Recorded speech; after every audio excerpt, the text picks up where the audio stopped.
Hi everyone. How are you today? We have a live hot seat tonight with Miss Tia Fanning. She is an author with T&J Publications Presents, and I'm very excited to have her today. I hope you guys are doing well. It's our grown and sexy um it's our grown and sexy author interview. Hey Holly, I see you're the first one. You did not hesitate. I see Tia here. Let me add her. She is on time. Hey, Lene. Hey, Shavante. I hope I said that right. I accepted it, so I'm just waiting for her. It's connecting. Hey! Hello, gorgeous. Oh my goodness. You saw what happened with the curlers. What happened? Oh my goodness. I haven't used hot curlers in years. I've been wearing my hair straight, and then, we talked about, you're like, let's dress up and that, and I'm like, yeah, I'm going to do that because, I shouldn't wear my pajamas to my own interview, right? Only if I'm the interviewer, not as the interviewee. So I went, right. So I did the curlers in, and my hair is like, what is this hot stuff that you're I didn't have any heat protectant, nothing. I'm like, because I don't remember. You curled it without heat protectant? Yeah, so you can see the frizz in it a little bit. It was like, but that's okay. Look, some of them came out okay. I know, I love it. Some came out okay. Hi, Lene. Hi, Holly. Oh, I'm so happy people are here already. Goodness, I'm always afraid when it's time for lives. I'm like, so especially because I got family members supposedly coming. I'm like, wow. I know. Oh my I'm goodness. like, my family about to find out some things about me they didn't know. We'll see, I guess. I said tonight is definitely going to be interesting. Mm-hmm. And now I know we're on a schedule here for 45 minutes, right? So yes, ma'am. What do you got going? I hey Tacy. So good. You look so good tonight, Jelissa. I mean, you're always beautiful, but you're like shining tonight. Must be that lipstick. I love it. Love it. Thank you. I love it. It's like chocolate. Like, yes, it looks amazing. My goodness. Thank you. I said we have to start doing something different here when it comes to our interviews. Right. Look prim and proper. Well, I dressed sexy for you. Look, I got the cute cleavage going. Look, I got the drop necklace in between. I was like, hi sisters, hi uncle, mother. Right. Welcome. It's like my sexy I got it persona. Okay. So, well, what do you got for me? I got a book dropping tomorrow. I'm excited. Are you? Yes. Do you still get nervous? I am nervous, but I'm excited. I'm going to trust my beta readers that they told me they loved the book. So I'm hoping the rest of the readers will love it. It's outside of my normal, I was actually talking to some author assistants, I might hire one to help promote that release. We'll see, I'm just kind of like, my mom has been complaining because, and who was it who pointed this out? I don't remember if it was Tacy or my husband, but the heroine's name is Liliana or Liana, but my mom's name is Lillian.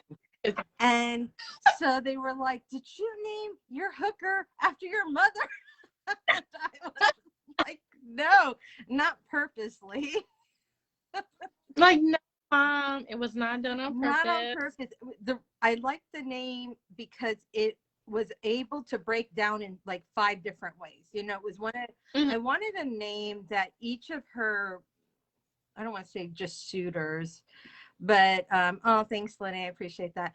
Not just the suitors, but it was like Liliana can go down to Liana, can go down the Lily, can go down the Lee, can go down the, I wanted to be able to break it down. So it was one of those very versatile names where I could do that. So, in my story, her mother called her Liliana, but her clients call her Liana, and her daddy, which is her pimp, call her Daddy Dom as well. And he calls her Lily, and her crush calls her Lee. And so, you know, I really wanted to have these kind of things. So it was just one of those names that broke down easily. So yeah, I don't know a lot of names that can do that. Maybe Elizabeth, or, you know, it has to be like one of those classic older names.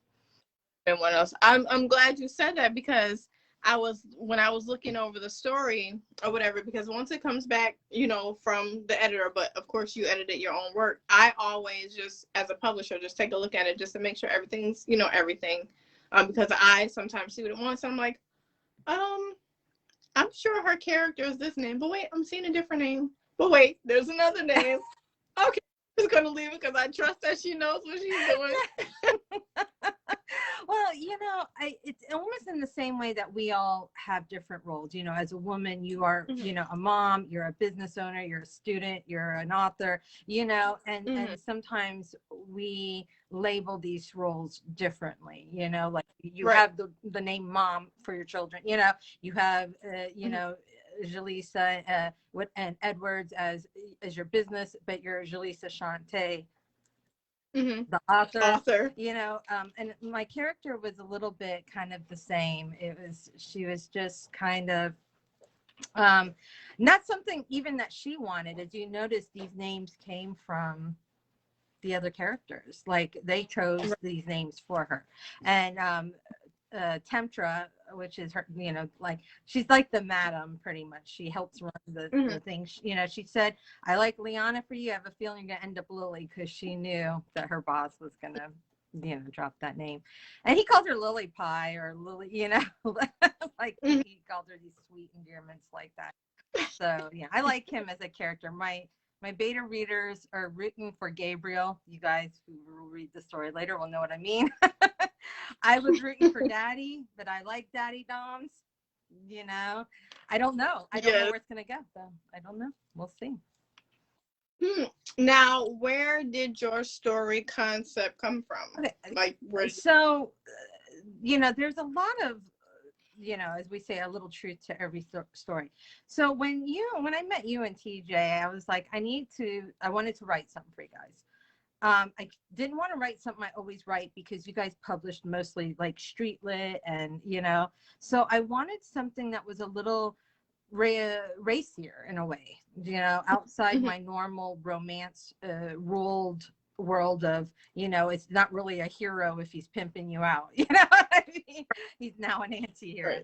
So that kind of started where I was like, well, what can I do? You know, people do in street lit, especially, you have a lot of anti-heroes. Dark romance has a lot of anti-heroes, and if you'll notice, there's been a lot of the street lit and dark romance authors in the group, and that's because I've been friending them all and reading all their work and just kind of getting myself more acquainted with those two genres.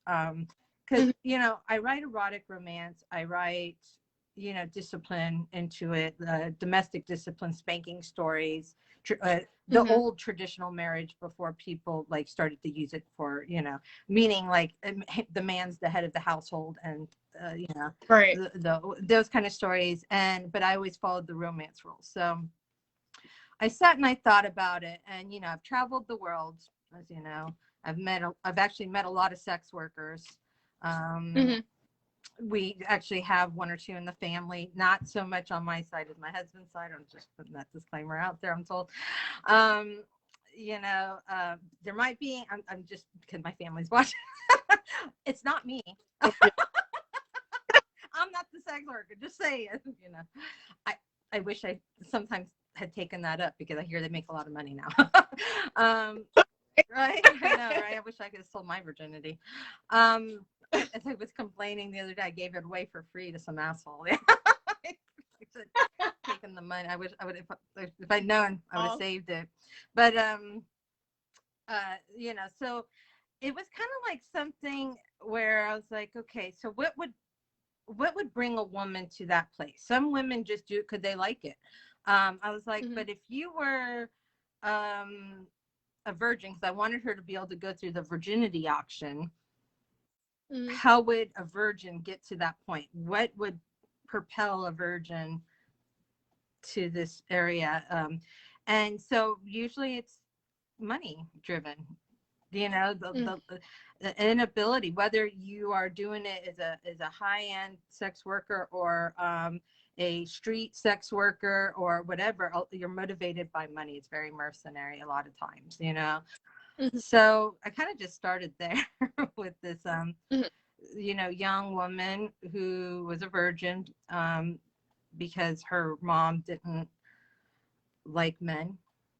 You know, her dad had left, you know, she, you know, and so you have this kind of situational where she's not saving her virginity for anyone. She just hasn't found anybody to give it to. It's like, it's just Right. almost, you know, so, and it's interesting because consent was a big deal for me in this story. I really wanted her daddy or pimp to, you know, as you might have read some of the graphics that are going around.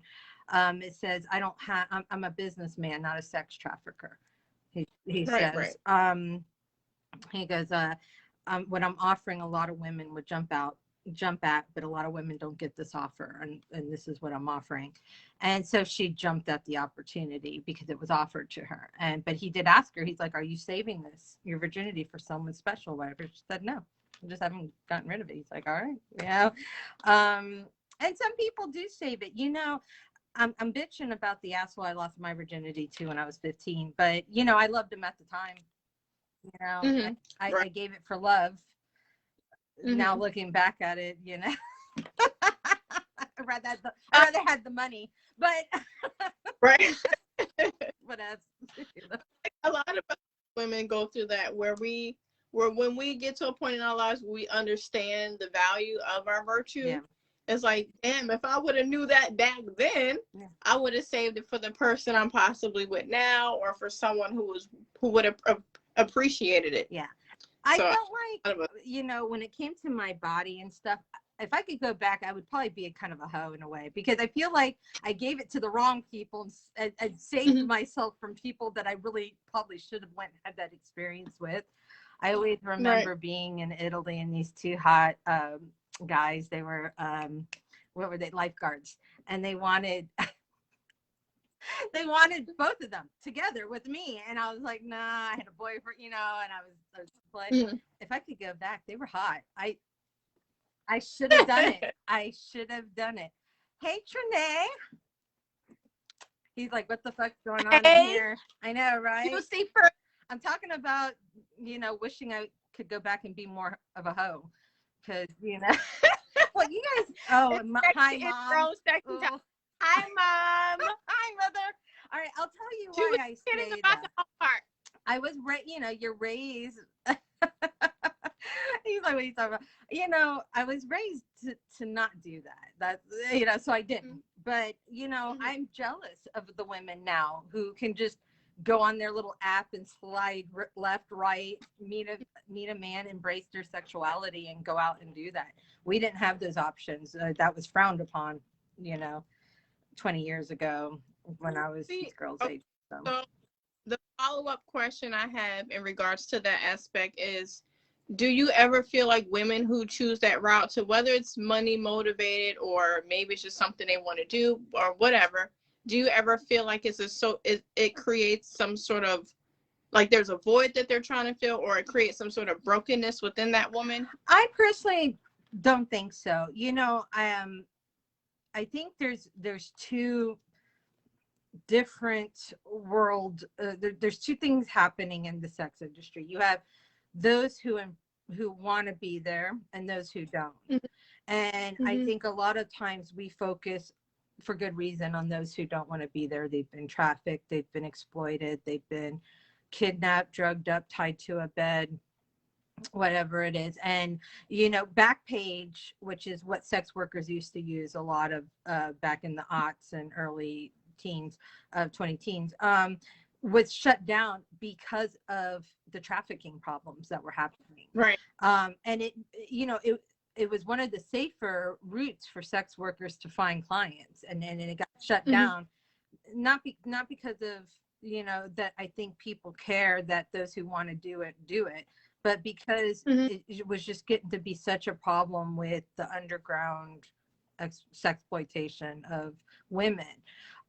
So I think there's two kinds of women. There's women who don't want to be there and they're stuck, and then there's women who want to do this job. That's, they like it. They like the connection. They like the sex. They like the money. That whatever it is. And I, having lived overseas, I've lived in Germany. I have lived in the Middle East. You know, in Bahrain. I have traveled the world. I have seen sex workers in legal, where it's legal in many countries. Mhm. And the places where it was legal had the safest, like they had their own like lobby, like, you know, they paid taxes, they got health Wow. checkups that were mandated by the government, they had protections in place, and they were the first line of defense for people who were trafficked, because if a woman who wants to be there is going to know if another woman wants to be there or not. Right. So they're like, so when you went to places in Europe and stuff, and I've been to the sex shows in Amsterdam, I have seen the red light trailers on the autobahns of Germany. I have, you know, been to the brothels. Not that I had a woman for myself, but I was a female in the military, or usually one, if not the only woman in a shop, or one of two women in a shop of men. So every time we deployed or went somewhere, I was with men, and they were always obvious, for obvious reasons, hitting where the women were. So I have seen it work. Now I've also been like in Bahrain and places like Kuwait and Qatar and UAE and stuff, and I have seen trafficked women there as well, and it's sad and it's heartbreaking, and there's literally nothing, at least that I could do as an American, because it's not my country. But you know, and it's a problem in the Middle East, I think. So I think it still is. A lot of women are taken from Asia. They are usually, hi Jane, they are usually brought in with promises of like being a nanny or a maid or a cook, and then their passport is confiscated, their papers are locked up, and they're at the mercy of whoever it is who's controlling them. And you can ask my husband, because we, you know, I can't tell you the number of times I've been to a club and you see a lot of, mostly Asian women lined up, and you could tell they don't want to be there. But you know, all you can do is call like a hotline, but even then it's, you know, that's that underground there is still strong. So, you know, I feel like if it were just legal though, then you wouldn't need to traffic women as much, because there will be a population of women who want to do these sex worker jobs. I've seen some beautiful sex shows in Amsterdam. I'm talking about like it's on stage. Beautiful, beautiful. Hi, Jane. I hope you feel better, Jane. I know you have been under the weather, and yes, please, you know, get some rest. I've seen, it's like an art form, you know. And I knew a guy who lost his virginity to a hooker in Amsterdam. I like, you know, who might have never lost his virginity otherwise. He was a very shy guy, kind of, you know, not really good with the ladies. I personally have a problem with them, but you know, I wasn't going to sleep with them. You know, so who's to say if he ever would have lost their virginity if he didn't go to Amsterdam and find someone, you know? So that's how I feel about it. So my book, like I said, focuses on the consent and the women who want the job. So hi, Katina. So. Hi, Katina. Okay, so my next question would be, what made you, you know, have you ever, well, not really what made you, but have you ever felt, you know, some sort of awkwardness or anxiety when it comes to writing stories that fall under the BDSM category? And could you explain to our readers kind of a little bit briefly what BDSM really is? Okay, so BDSM stands for bond. All right, we'll start with the BD, bondage, all right, and discipline. DS, dominant submission. SM, sadomasochism. So BDSM. And it is a lifestyle dynamic of a power exchange, in which case consenting adults set certain boundaries and rules for a relationship that may or may not be sexual, where one person holds a majority of the power, and the other person, while seemingly I say it because on the outside it looks this way. You see the dominant, you say, oh, the dominant has all the power. Actually, the submissive has all the power, because there's always this key word that will get you out of this relationship at a given time. So therefore, they can end, the relationship. So it's just a power exchange. So, for example, for those of you who read it or write it, like those who read like 50 Shades of Grey, um, happy for the author making so much money and getting that lifestyle out there. A little bit of the problem with it was that there was, I felt like a little coercion, stalking and stuff. That's not normal in a BDSM. BDSM, unless otherwise stated, should be safe, it should be sane, and it should be consensual. So safe meaning, safety, physical, mental, emotional, spiritual safety. Sane meaning that the person should be in a frame of mind, just like of any other kind of contract. They shouldn't be high. They shouldn't be drunk. They shouldn't be in a type of mental illness that can't be, where they're not aware of their faculties. And consensual means that both people should want to be in this relationship. Now, I know that, some of us who read dark romance, these things are kind of pushed by the wayside. But if you're actively in the lifestyle and in the world, it should follow these things for your own safety. So, if these things aren't being met, like if you were high when you signed your BDSM contract, that say you're safe, or not rip up that contract, it should be voided, because you need to be in the right frame of mind when you make the decisions on the control you're giving another person over your autonomy. So would you say that it's not for this lifestyle is not for everyone? Because when the 50 Shades of Grey came out, I definitely was one of those people, but I did my research where I'm just like, this is something that I would like. Like, I brought it to my husband's attention. He's like, I'll see about that. That sounds pretty interesting, because we have the roles that we kind of play in our own marriage. But would you say that this lifestyle is, not really for everyone because of the dynamics that come with it? Yes, because I think everybody's in different places in their life. For example, if you are struggling with addiction, in my opinion, if you're you're high most of the time, can you safely allow someone to do things to you if you not, Right. You'll find in books a lot of times that if the people have a drink, it's one drink, because just like when operating a vehicle or anything else, safety is a concern when you're a risk analysis, so in some ways I'm going to say it's not for everybody, just based on health and wellness and things like that.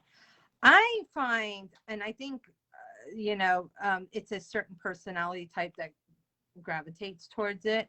I once had this discussion with a priest of mine. He didn't agree, but I find that a lot of times people who enjoy the ceremony of things like church or Masons, or, anything that has this formality of ceremony, tend to gravitate towards things like BDSM because they enjoy ceremony. Now, if you find ceremony, meaning like if you go to church and you find getting on your knees and praying to a higher power boring or stupid, you're probably not going to enjoy BDSM, because what is a submissive doing but getting on their knees and Mm-hmm. submitting themselves to a higher power? You know what I mean? The parallels are there. They say that some of the first masochists were in the church.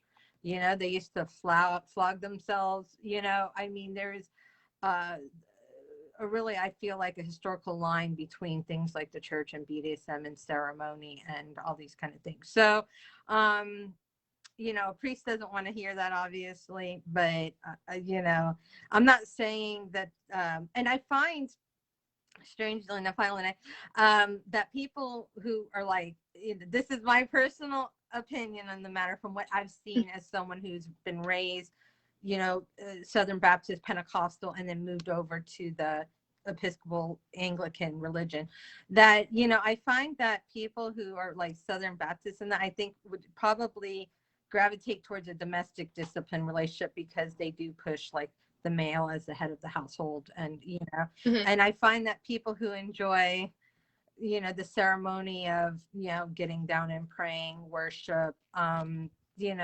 having someone like feed you a wafer and bring a cup to you, these kind of ceremonies, enjoy BDSM.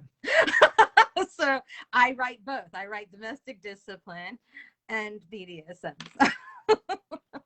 And all your and in all of your books, there is the main C, which is consent, right?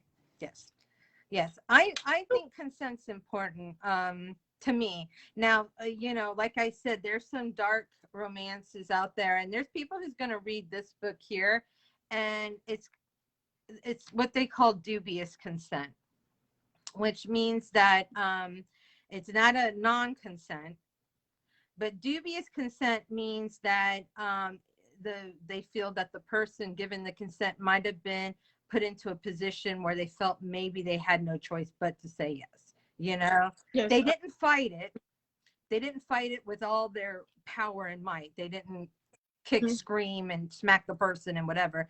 But at the same time, they maybe didn't feel in a position to stop something. So for example, there's a scene with my heroine in this book where she meets with a client, and he's kind of mean to her, and he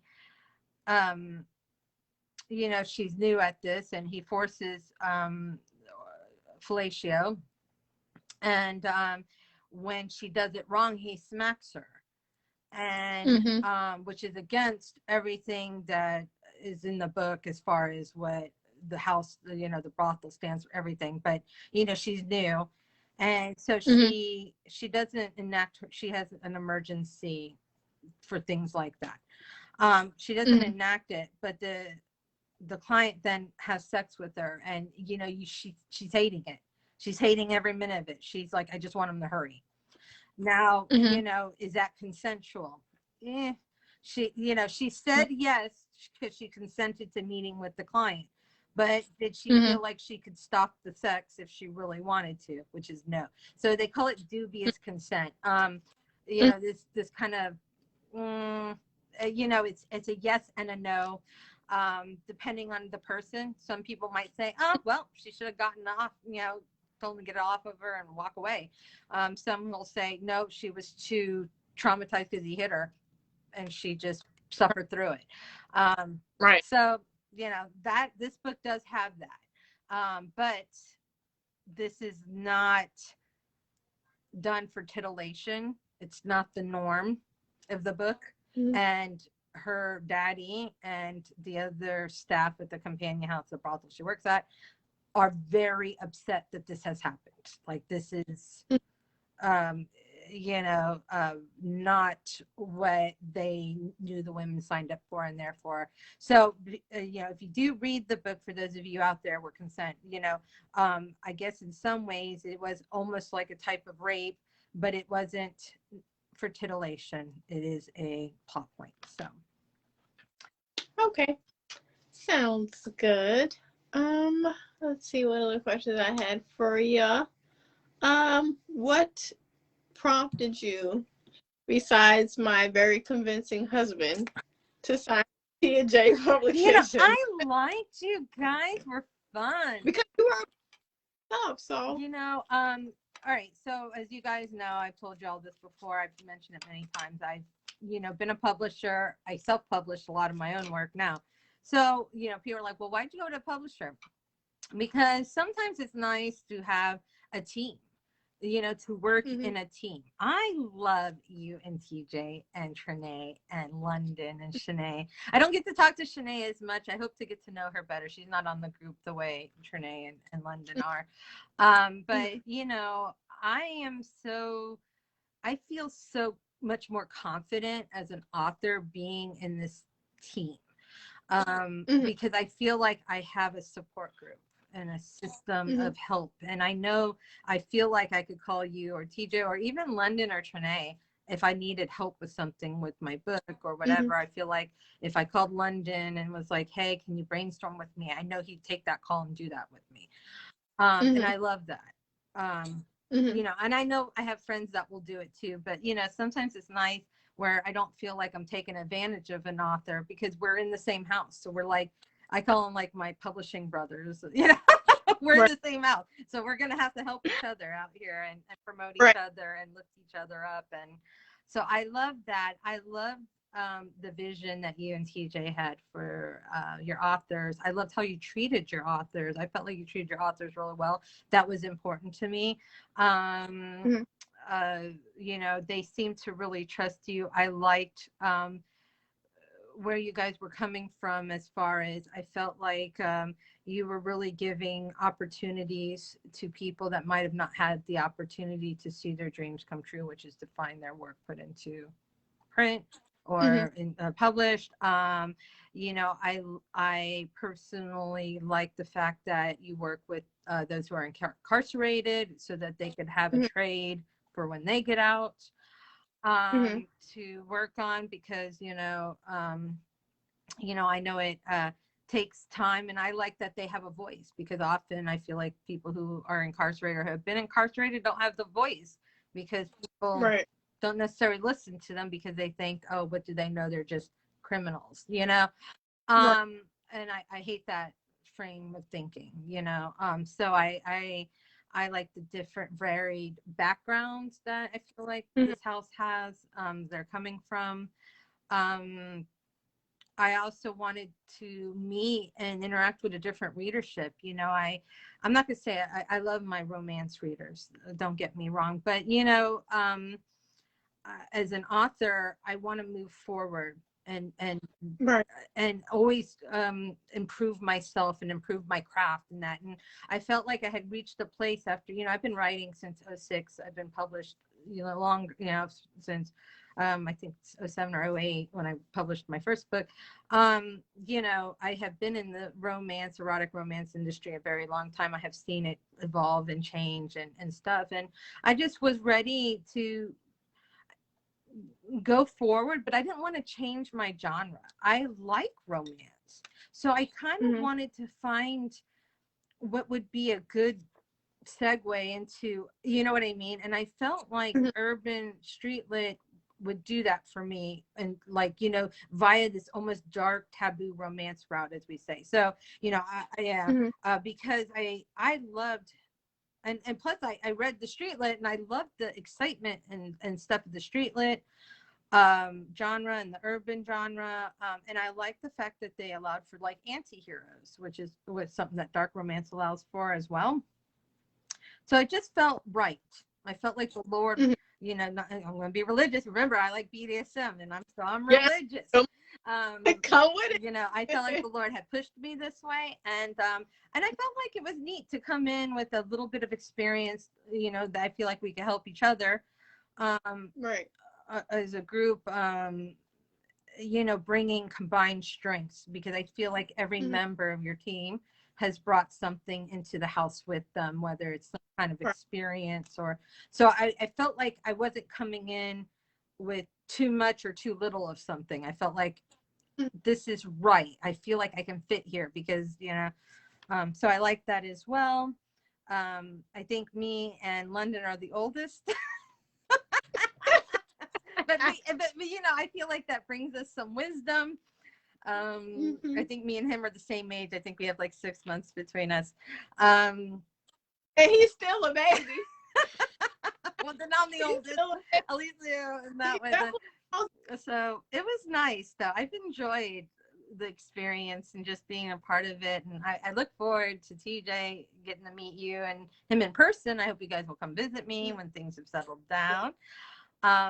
So I'm happy.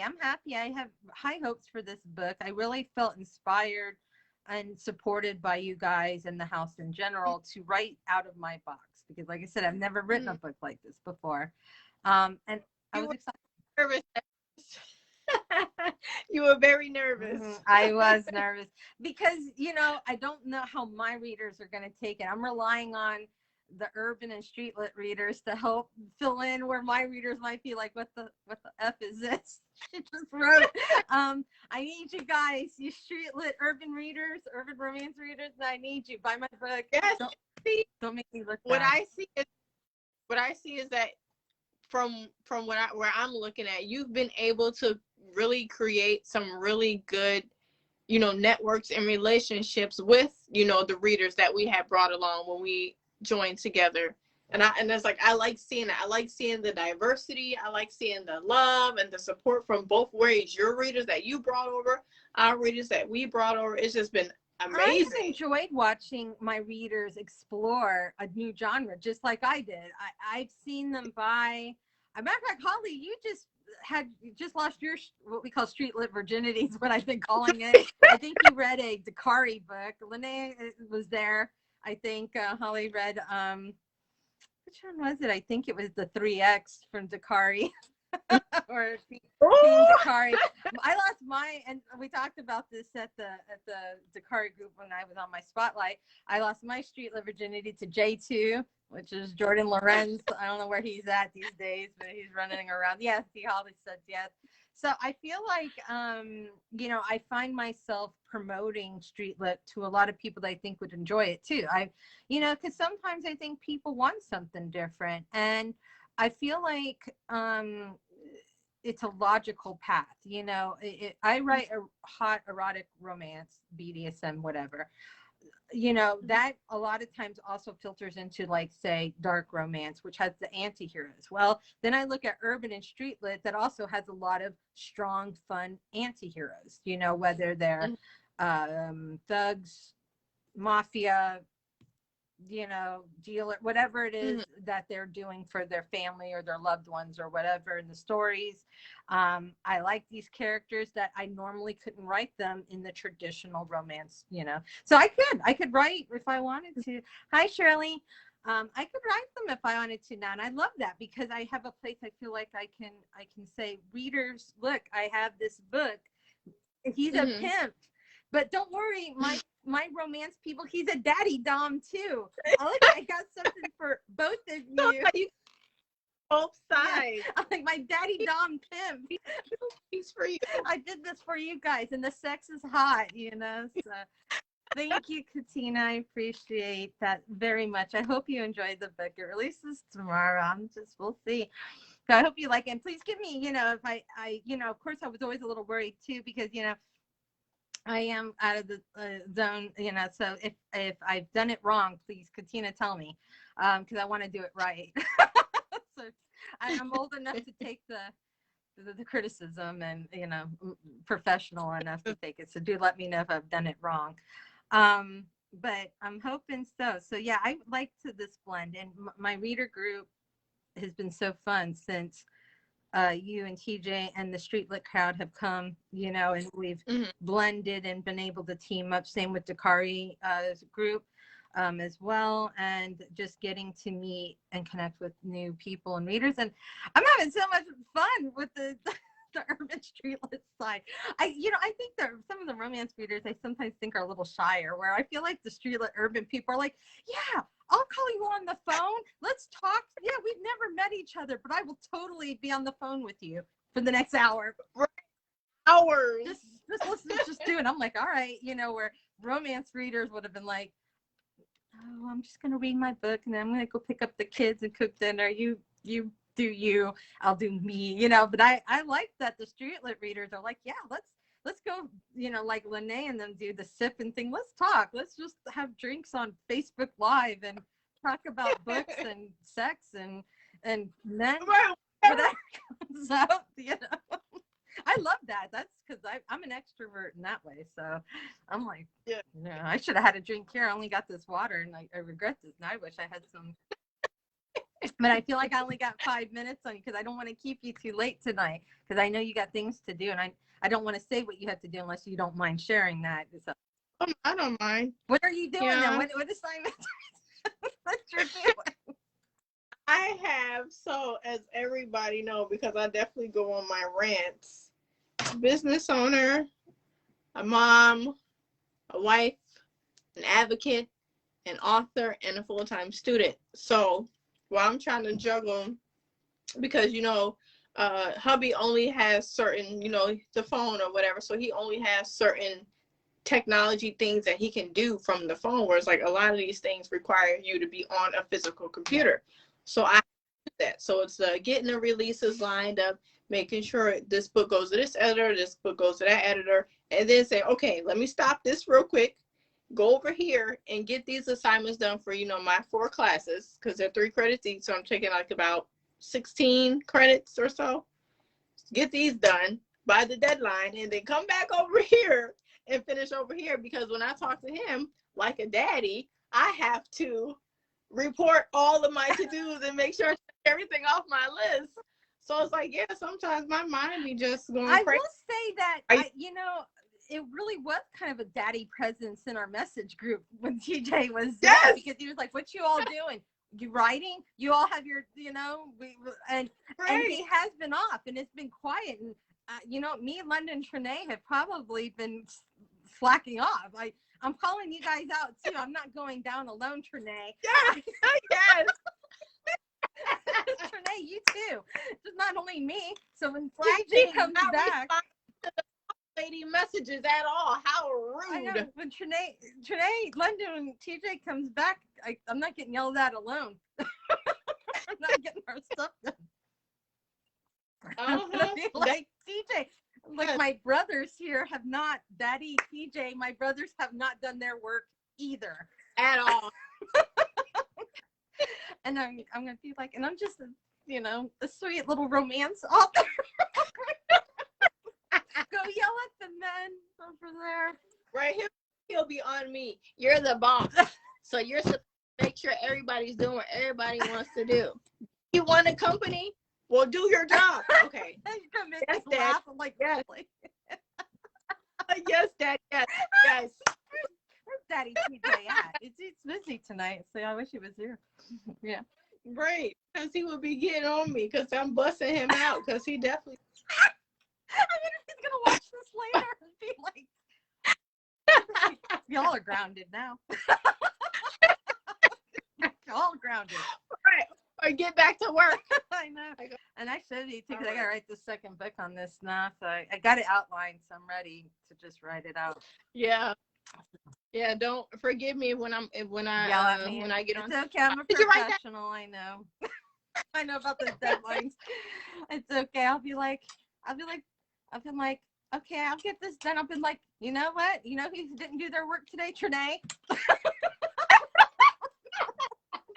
Yeah, I'll be like, Trinae didn't do his work today. You should call him. Right. Take the heat off of you for a second. Like, okay. I've been like, you're totally right. I'm gonna work on mine now, but you know who you really need to call? London. Is London even on here tonight? I don't even think he's up here. I wonder what he's doing. Troublemaker. Actually at work. Oh, is he? Oh, good. Yeah, he's at work. I'll let you. Yes. Everybody's been, it's ever since COVID's been easing down, everybody's been getting vaccinated. People are actually going and returning back to work. So it's definitely going to be, like a chain of events taking place. Yeah. But is there anything else you wanted to share? That was it. I'm so happy. Thank you so much for, this hot seat feels good. I feel like the races thing, I actually had to talk about it with my cleavage. The necklace here. I was waiting. I was like, man, is this going to be like the hot seats that I find in the Kari's group where people are like, so, what's your favorite position and what's your favorite whatever? And I was like, but I was ready to answer. I would have answered had it come up. Oh, yeah. Oh, yes. Now, everyone's going to have to say, because Miss Tia, to coincide with the new release of her book, The Wealthy Pimp Who Made Me Rich, she actually took some lovely photos. Oh, that's for right. her husband. I forgot about that. Yeah. Did you pick? How many did you pick? Because I sent you a lot. I think 15, right? About 4. I picked about 4 photos that I'm going to post. I can't post it while we're on the live. So once we are off the live, I'm going to post those lovely body shots. Because Renee's like, hi, Latasha. Yeah. So, all right. There may be an eye or a piece of ass hanging out. So we don't know, but yeah, it's true. So, guys, all right. So as for the body positive movement, you know, I was talking to Latasha about this today, and other people, show them how, and, you know, Lene have seen some. I sent her a group of photos from my boudoir shoots, you know. Some of them are racy. Don't worry, all the bits are covered. No, nothing that should get us kicked off Facebook. And I told her, I don't want to know. You pick, because, you know, a beauty's in the eye of the beholder. And you ask me, I'll tell you every one of them's ugly, because I'll be like fat roll here and weird angle here, whatever. But body positivity, I'm being told, I have yet to get, knock on wood, no one has told me any negative stuff about these pictures. I've gotten nothing but positive feedback. Thanks, Latasha. Latasha was one of those people who actually gave me some positive feedback. What did she actually say? Latasha, you're like, the ass is fat. I was like, thanks. Thank you, Lisa. I'll take that compliment. I was like, ooh, yeah, ass, yeah. I definitely seen. I was like, ooh, Tia got a peach back there. Well, you know, it's that Puerto Rican, because, you know, my mom's Puerto Rican. That's that Puerto Rican ass on there. That's freaking side. She back. I just don't show it off enough, right? Because, you know, I'm 42, and, you know, it's not like the old days, you know, when I was younger and that. So, but it, you know, it's in the picture, that ass, though. That's what's. Thank you, Latasha. Boosting my self-esteem. Holly's been boosting my self-esteem too. Like, honestly, since joining like T&J and meeting all these nice women, I feel a sisterhood. You know, I feel better, probably more confident in myself as a woman than I have in like my whole life. And I attribute a lot of that to you and to just the women I have met, the strong women I have met since, you know, like Lene here, Latasha, Holly, you know, and many more other ladies out there. And I feel like these are not pictures I would have shown anybody a year ago. You know, this is only recently that I feel this empowered and emboldened to accept my body as it is at this point of my life. You know, and me as a woman, and accepting, you know, others, and just trying to get people to be happy with who they are and not give in to the commercial, you know, narrative of you need to be a certain way. So, look, my mom, I even showed, yes, mom has seen some of these pictures. Mama, but I didn't show you none of my free the nipple pictures. I did show Latasha, Lene. I might have shown, I know I showed Jelissa. My husband's like, how many people have now seen your breasts? I'm like, oh, like 20. I have been sending these pictures out to anybody who'll look at them. So, you know, I've been telling, especially the ladies, I'm like, if you want to see them, I'll send them to you. Because I do want women to feel good in their bodies. I want to feel good in my body. And, you know, so I'm ready. I told my niece, Adriana, to go ahead and put them in her portfolio. I told her she can put them on the internet. My husband's like, what? The internet? I'm like, yeah, it's fine. Adriana's like, I'll cut your head off. I was like, no, go ahead, put it out there. You know, I'm going to become a work of art. Down for freeing the nipples. Exactly. I wish Facebook was down for it, right? Maybe I would have done those, but they're not. But yeah, so I'm happy though. I'm happy where I'm at in my life, and yep, I agree with Latasha. Women are, and I'm ready. I'm ready to just. I don't see no comment. Oh, you didn't see that comment? It came out, it's like women are dope and everything. I saw it come through and it disappeared. Oh no, I see it. So if you think I'm ignoring you, I'm totally not. I don't see any. I'm catching them as they go through, so you know. But it's been fun. So you guys stick around for the picture, because I didn't send the. She's got like 15 of them. I've sent you guys like 3 here, 4 here. She's got, and I don't even know what she picked. I have no idea. She's probably, for all I know, it is the one with my ass hanging out the water. I don't know. It might be Trinae. You're gonna see my ass. You better love it. You better love it. I expect like a heart. I expect a heart. And you look good, Slim. Right, exactly. No, I'm like, oh dear. He be making me, now Trinae be making me feel real fit when he say, okay, well, no problem, Slim. I'm like, I am pretty fit, aren't I? They call me Slim, and I ain't so thin. So I'm a full-figured woman. So, but I'm ready. I'm ready for the readers of T&J Publications and thanks, Renee. And the readers here, because I didn't post it in my group because I got my mother-in-law in my group and stuff. I was like, I just can't. So TJ, Jelissa, you have my photos. Post at will. You know what to do with them. And those who want to see them, you got to come to T&J Publications Book Gang group to see my nudie shots. My body positivity nudie shots, you know, so my boudoir. Right. Strictly body positive. Yes, and they're artistic, you know, it's not obscene, guys. So if you're hoping to see obscene, let me lower your expectations. This isn't Hustler, okay? Let me get those expectations down. Not Hustler right. shots. Out, no badge hanging out. There's none of that. No. It's tasteful, bubbles, you know, right. Sexy, artistic art. Yes, art, but it's body positivity art. So, and I will also post my niece who took the photos. It's so funny. She was like, we should get one with your husband where he like covers, you know, more. My husband's like, no, that's your niece. No, we are not doing that in front of it's already awkward enough, you know. I was in the military. I used to shower like 40 different women. You think I care that she, you know? Right. But so maybe one day in the future, but if those boudoir pictures come out with my husband included, I will definitely send those as well. We'll have another interview with my big husband and his hairy arms and hands position. Right. Maybe a piece of ass. Yeah, you know? exactly. His big beard covering things. It'll totally be amazing, I'm sure. Right now, if my husband's listening to this, he's going to totally kill me when hopefully my mom is in her room watching it alone and not with my husband. We're gonna see. He's gonna be like, "Did you really bring me into this?" But you know, my fingers. I know. So and now he's gonna be like, "Oh goodness, she's showing everybody."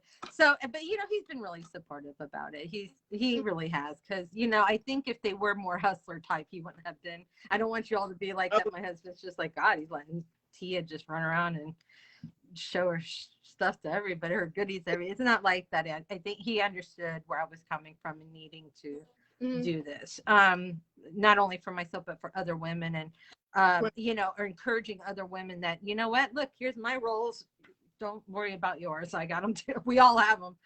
So exactly, you know. So I love you guys, readers. Thank you so much. Thank you, Jelissa, for everything that you do. Everything, you know, you do so much. No problem. And you're amazing. You know.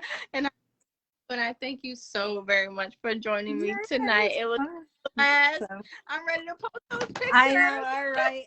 So just quick thank you guys, Mom, any of my family who came to see. Sorry. Those of you who are supporting me from Dakari's group, Annette, Lene, those coming from Tia's Digital Tea Time, my readers, thank you so much. My publishing house brothers and sister, if she's in here, but Trinae, London, Shante, and TJ, Daddy TJ, wherever you might be. And you know, so, and I will see you guys tomorrow. Come on, buy my book. Let me know if I did okay, and if I didn't, tell me so I can make the second book better. Because you know, I told TJ, I was like, yeah, I'll write you guys a book, and that contract came, and it had 3 books on it. I was like, oh, fuck it. So now I owe you guys 2 more books. So yeah. You're welcome. So thanks, Holly. Tasty, thank you guys. I love you all, Lene. Thank you, and I will see y'all tomorrow. All right, see you. Good night. Good night. Bye.